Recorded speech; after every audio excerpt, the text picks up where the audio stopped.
আসসালামু আলাইকুম। আমার নাম মোহাম্মদ সুহেল রানা। আমার বাসা হচ্ছে জয়পুরহাট জেলার পাঁচবিবি থানায়।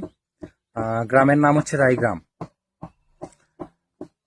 কোম্পানির অত্যাচারের কারণে আমরা 7 জন একসঙ্গে আসি রাশিয়ান যুদ্ধেতে যোগ দেই। 7 জনের ভিতরে আমার 3টা বন্ধু মারা যায়। এক নাম্বার হচ্ছে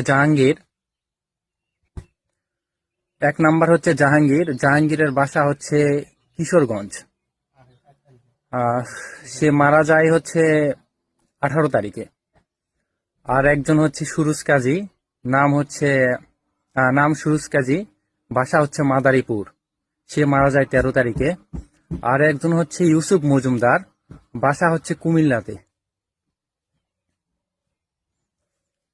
তো এরা মারা যাওয়ার পুরা দায়ভার হচ্ছে এজেন্সির হক ইন্টারন্যাশনাল, আরিফ চৌধুরী এবং হচ্ছে আরাফাত জালাল, আরাফাত আরাফাত এবং হচ্ছে জালাল পাটোয়ারি। এরা একটা সিন্ডিকেট। এরা আমাদেরকে বাংলাদেশে যে কথা বলছে সেটার সাথে রাশিয়াতে কোনো কথার মিল হয় নাই। কোম্পানিতে আসে, কোম্পানি স্যালারি দিত না ঠিক মতো। তারা বলছিল আমাদের হচ্ছে বেসিক ডিউটি 8 ঘন্টা এবং স্যালারি $600।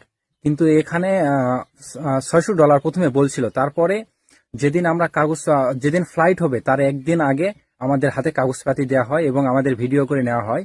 আর ওখানে লেখা থাকে কাগজে, প্রত্যেক ঘন্টায় কাজ করলে আমরা পাবো $1.90 পার ঘন্টায়।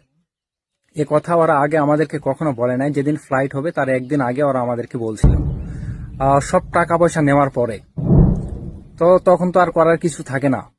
টাকা পয়সা দেওয়ার পরে তো সবাই জানে বাংলাদেশে যে এজেন্সিরা টাকা পয়সা যদি একবার হাত থেকে নেয় তারা আর কখনো টাকা পয়সা ব্যাক দেয় না। তো আমাদের রাশিয়া আসার ছাড়া আর কোনো উপায় ছিল না। আমরা রাশিয়াতে আসছি।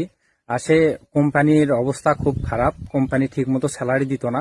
আর যে স্যালারিটা কোম্পানি দিত, ডাইরেক্ট দিত এজেন্সির হাতে, এবং এজেন্সি আমাদের ওখানে টাকা কাটতো। আমি 60,000 টাকা যদি পাঠাইতাম, ওখানে থেকে আরাফাত কাটতো 5,000 টাকা।